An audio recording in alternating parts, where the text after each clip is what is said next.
भगवान शंकर कहते हैं देवी ये तीसरा कारण है भगवान का। अच्छा महाराज और सुन लो, बड़े कारण तो बहुत सारे हैं, दो चार ही सुन पाएंगे तब तक शाम हो जाएगी, है ना। और सबसे बढ़िया कारण ये देवी, एक कारण तुम्हारे गुरुजी भी हैं भगवान का अवतार लेने का। बोले हमारे गुरुजी नारद जी भी कारण हैं। बोले नारद जी कारण नहीं हो सकते, क्योंकि पार्वती जी के गुरु कौन है? नारद जी। जब गुरु की बात समझ में आई, सुनाई पड़ी, तो वृंदा कहते हमारे गुरुजी कारण नहीं हो सकते, क्योंकि हमारे गुरुजी तो परम संत हैं। संत कभी किसी को श्राप नहीं देते हैं, संत तो बड़े दयालु हैं। जरूर भगवान ने कोई अपराध किया होगा। भयउना नारद मन कछु रोसा, नारद जी को ऐसा क्यों रोष आ गया जो हमारे प्रभु को श्राप दे दिया। नारद जी बिना कारण श्राप नहीं देते हैं, एक कारण जरा विस्तार से बताइए। पार्वती बार बार पूछ रही हैं, बार बार विनय बहु मोनि तो ही, बार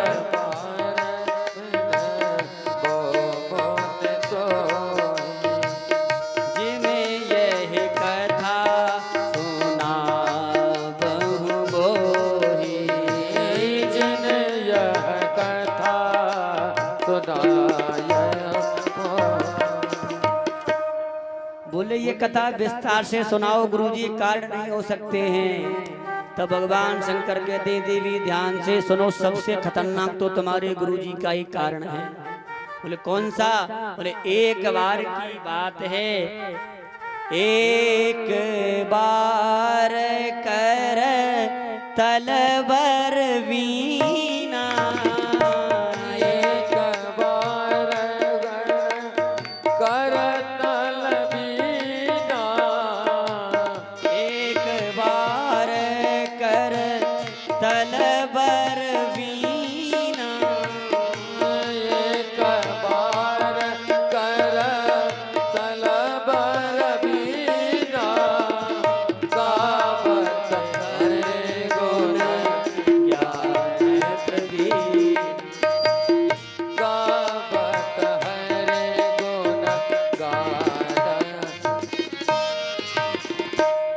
एक बार की बात है, आपके गुरुजी नारद जी महाराज बीना पर कीर्तन करते हुए जा रहे थे। वो कीर्तन करते करते जम्मू कश्मीर में पहुंच गए। वहाँ पे जब कश्मीर का सुंदर नजारा देखा, नारद जी का मन बड़ा प्रसन्न हो गया। नारद जी ने सोचा कि कितना सुंदर बगीचा, कितने बढ़िया बढ़िया बाग, कितनी ठंडक, कितनी शीतल लहर चल रही है। अब तो भगवान का भजन हम यहीं करेंगे। देखो जैसा व्यक्ति होगा वैसा ही सोचेगा। नारद जी संत हैं, भगवान के भक्त हैं, तो उनके मन में क्या विचार आया, यहाँ बैठ करके हम भजन करेंगे। एक सज्जन अपने गुरुजी के साथ में घूमने के लिए गए, वो भी कश्मीर में ही पहुंच गए। तो जैसे कश्मीर में पहुंचे तो सुंदर बगीचे देखे। गुरुजी से बोले देखो कितने गुरुजी सुंदर बगीचे, पेड़ पौधे, कितने बढ़िया फल लगे हैं, बढ़िया सेब के बगीचे हैं, कितना अच्छा लग रहा है, अब तो यहीं रहेंगे। गुरुजी बोले हाँ हाँ हमारा भी इच्छा है, यहीं एक कुटिया बन जाए, प्रेम से यहीं हरि गुण गाएंगे, यहीं हरि के गुण हम गाएंगे। गुरुजी ने सोचा हम हरि के गुण गाएंगे, और सेठ जी सोच रहे हैं गुरुजी हम भी यही सोच रहे थे, यहीं हम भी बस जाएं। बोले तुम क्या करोगे? बोले सुंदर बाग बगीचे लगाएंगे तो खूब व्यापार को बढ़ाएंगे, जब फल बेचेंगे, सेब बेचेंगे तो रुपया पैसा बढ़ेगा कि नहीं बढ़ेगा। तो कहने का भाव बस इतना ही है। गुरुजी क्या सोच रहे हैं, भजन करेंगे और सेठ करेंगे, जय जिसका भाव पैसा उसका काम। तो नारद जी जब बगीचे में पहुंचे तो क्या देखा कि अब भजन किया जाए। अब तो नारद जी महाराज आसन जमा करके बैठ गए भजन करने के लिए, और हजारों वर्ष तक, जब हजारों वर्ष तक तप किया तो लोगों ने पूछा नारद जी तो एक जगह टिक ही नहीं सकते, हजारों साल तक तब कैसे कर लिया? क्योंकि उनको तो दक्ष का श्राप लगा है, तुम एक जगह टिकोगे नहीं, फिर कैसे टिक गए? तो संत भाव देते हैं, बोले भगवान ने ऐसी कृपा करी, आज श्राप भी मिथ्या हो गया। और नारद जी बड़े भाव से भगवान का भजन कर रहे हैं, तपस्या कर रहे हैं। जब हजारों वर्ष तक तपस्या चलती रही तो देवताओं का राजा इंद्र से नहीं देखा गया। उसने सोचा नारद जी ने कहीं ज्यादा तप कर लिया, भगवान कहीं प्रसन्न हो गए, खुश हो गए तो हमारी गद्दी नारद जी को दे देंगे। अब नारद जी की तपस्या कैसे भंग करी जाए, कैसे तप नष्ट किया जाए, क्या करें? तो सब देवताओं ने तो मना कर दिया, अपनी सामर्थ्य नहीं है कि नारद जी को खड़ा कर सके। तो किसको खड़ा किया जाए, कौन करेगा खड़ा? तब सब देवताओं को एक बात याद आ गई, बोले कामदेव को भेजा जाए, क्योंकि जब जब भी कोई काम पड़ा है तो कामदेव ने हमारे काम बनाए हैं। और जैसे ही कामदेव को भेजा तो कामदेव ने अपने पांचों बाण नारद जी पर चला दिया। अब तो नारद जी का मोह भंग हो गया, तपस्या खुल गई, लेकिन नारद जी को क्रोध नहीं आया, क्योंकि भगवान की तपस्या कर रहे थे।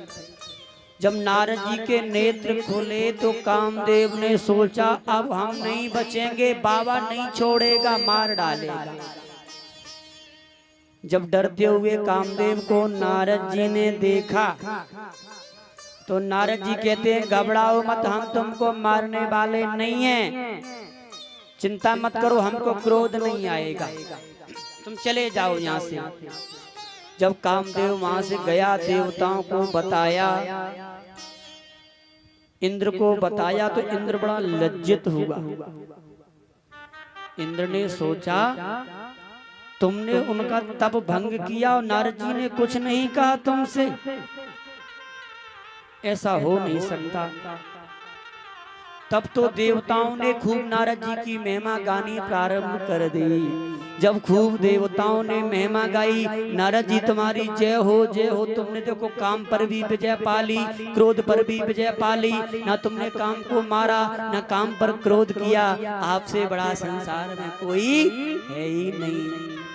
जब बड़ाई करी ना, जब क्योंकि देवता तो चाह रहे थे काम बिगड़ जाए, देवताओं ने खूब चने के पेड़ पर चढ़ा दिया नारद जी को, तो नारद जी फूल गए। और प्यारे, जब तुम्हारी बड़ाई करना लग जाएगी तो समझ लो अब तुम्हारा वंटा ढार होने वाला है। कि मान बड़ाई जब से आई तब से किस्मत फूटी, और स्वामी स्वामी बाजन लागे, लगन राम से छूटी। जब तुम्हारे जय जयकारे लगने लग जाए ना, आप ऐसे आपने ये कर दिया, आपने ये कर दिया, आपने ये कर दिया, समझ जाओ अब तुम्हारी पतन की पतंग टूटने वाली है। अब तुम्हारा नरक जाने की तैयारी हो रही है। मान बड़ाई जब से आई और तब से किस्मत फूटी। लोग तुम पे बड़ाई करने लग जाए, समझो अब तुम्हारी किस्मत फूटने वाली है। मान लो नेताजी को हमने वोट दे दिए, बात समझना, नेताजी को हमने वोट दे दिए, वो भी 2 नंबर से चोरी छुपे। घर वाले तो किसी और को दिलवा रहे थे, हमने कहीं जाकर के और दे दिए, और जैसे तैसे वो नेताजी जीत गए, विधायक बन गए। समझ में आ रही है बात? विधायक बन गए, उनके जीतने के कोई चांस नहीं थे, जीत गए, और जीत भी गए और जाकर के कैबिनेट में मंत्री बन गए। बात समझना, कैबिनेट में जाकर के मंत्री बन गए। जब भोपाल से मंत्री बन करके आए तो जनता जय जयकार करने लगी, नेताजी की जय हो, नेताजी की जय हो। जब नेताजी ने सुना मान बढ़ाई, ओहो हमारी बढ़ाई हो रही है, तो नेताजी को अभिमान होने लगा।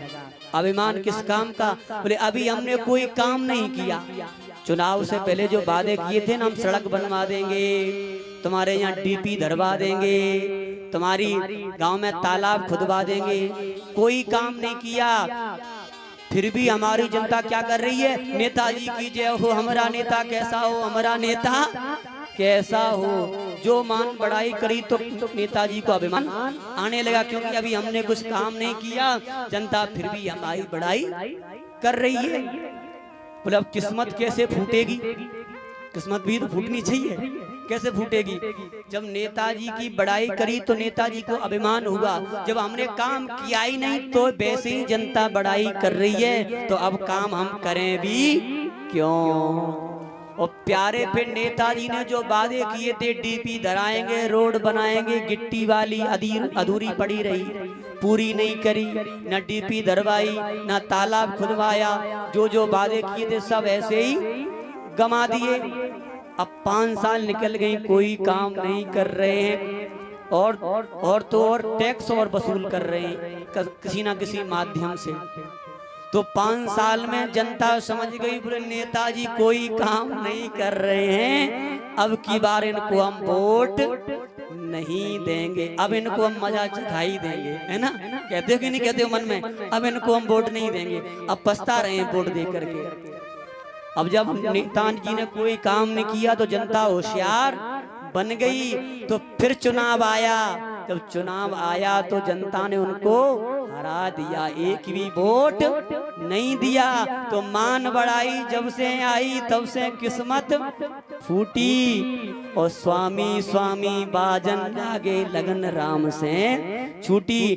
नेताजी की जय जयकारे हो रहे थे तो जनता ने किस्मत फोड़ डाली, बोले तुम विधायक बनने के योग्य नहीं हो, कहीं अपने घर में प्रेम से रहो। बात समझ में आई कि नहीं आई? तो देवताओं ने जब नारद जी की बड़ाई करी तो नारद जी को अभिमान हो गया, बोले अभी हमने कुछ नहीं किया तब जनता देवता हमारी बड़ाई कर रहे हैं, इसका मतलब हमने बहुत ज्यादा तप कर लिया है, अब संसार में हमारे सामने कोई टिकने वाला नहीं है, क्योंकि काम पर विजय पाई है, क्रोध पर विजय पाई है। अब कोई अभिमानी व्यक्ति हो तो उससे रहा नहीं जाता। अब ये समाचार हम किसको सुनाएं? जब तक 2-4 गांव वालों के मुख से बड़ाई नहीं सुन लेगा। तुमने 100 कुंटल के पुआ कराई, तुमने ये काम कराया, तुमने ये काम कराया, जब तक 2-4 लोगों के मुंह से बड़ाई नहीं सुन लेगा तब तक उसका पानी या खाना हजम नहीं होता है। अब नारद जी ने कहा बड़ाई तो हमने कर दी, हम कहाँ जाएं? अब किससे मुख से अपनी प्रशंसा सुने? तो नारद जी को तुरंत शंकर भगवान याद आ गए। भोले बाबा के पास पहुंचे, क्योंकि भोले बाबा ही क्यों याद आए? क्योंकि भोले बाबा ने भी काम पर विजय प्राप्त कर ली है और यहाँ पे नारद जी ने भी काम पर विजय प्राप्त करी है। तो जो जिसका मर्म जानता होगा वही बात समझ पाएगा। तो नारद जी भोले बाबा के पास पहुंचे और कहने लगे, बाबा हमने काम पर विजय प्राप्त कर ली, क्रोध पर विजय प्राप्त कर ली, ऐसा ऐसा ऐसा खूब अपनी काम कथा सुनाई। भगवान शंकर कहते हैं राम कथा सुनते तो हम बड़े भाव से सुनते, तुम तो काम कथा सुना रहे हो। नारद जी हम तुम्हारी कथा नहीं सुनेंगे। और सुनो, शंकर जी कह रहे हैं ये काम कथा हमको तो सुना दी, लेकिन अब किसी को मत सुनाना। बोले बाबा बोले ये काम कथा आप किसी को मत सुनाना, हमको सुनाई सो सुनाई, आगे किसी को मत सुनाना। तो नारद जी की बात में बात समझ में नहीं आई, क्योंकि नारद जी को रोग लग गया था अभिमान का। अभिमान का रोग लगा हुआ है तो एक भी दवाई जड़ी बूटी काम नहीं कर रही है। तो नारद जी उल्टा समझ लिए। नारद जी ने सोचा ओहो शंकर जी हमसे जल रहे हैं, शंकर जी को हमसे जलन हो रही है, क्योंकि इन्होंने भी काम पर विजय प्राप्त करी है, हमने भी करी है, और हम तो इनसे एक कदम आगे हैं। इनने तो काम को जीता है, हमने तो क्रोध को भी जीत लिया है, इसलिए भोले बाबा जल रहे हैं, इनको नहीं सुनाएंगे, हम जाकर के अब भगवान से ही कहेंगे। तो सनई सनई भगवान के पास ही पहुंच गए और पूरी काम कथा जाकर के भगवान को सुना दी। जैसे ही भगवान को काम कथा सुनाई, भगवान ने सोचा नारद को अब बहुत तगड़ाई रोग लग गया है, इसका रोग कैसे छूटे, कौन सी जड़ी बूटी खिलाई जाए, कौन सा इंजेक्शन लगवाया जाए इससे जिससे ये रोग मुक्त हो जाए।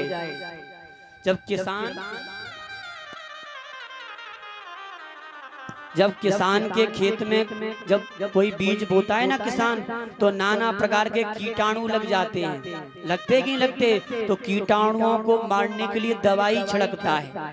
तो भगवान भी विचार कर रहे हैं तो नारद भक्त, लेकिन भक्ति में कीटाणु लगने की संभावना है, अब इसके कीटाणु कैसे मारे जाएं।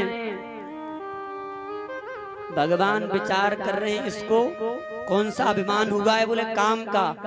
कहता डोला है हमने काम को जीत लिया है, तो अब काम के माध्यम से इसका अभिमान दूर किया जाए। नारद को समझा करके भगवान ने कहा नारद तुम जाओ, हम तुम्हारी परीक्षा में सफल हैं, हम तुमको बारंबार प्रणाम करते हैं, आप जाइए जाइए। नारद जी को और अभिमान हो गया और भगवान ने उल्टी महिमा नारद जी की गा दी और अंत में भगवान ने नारद को प्रणाम भी कर लिया। अब तो नारद समझ गए अब तो त्रिलोकी में मैं ही सबसे बड़ा हूँ, मुझसे बड़ा कोई नहीं है। अब तो नारद जी महाराज जैसे बैकुंठ से चले, अब तो महाराज भगवान ने एक ऐसे रचना रच दी, जैसे ही नारद जी उतर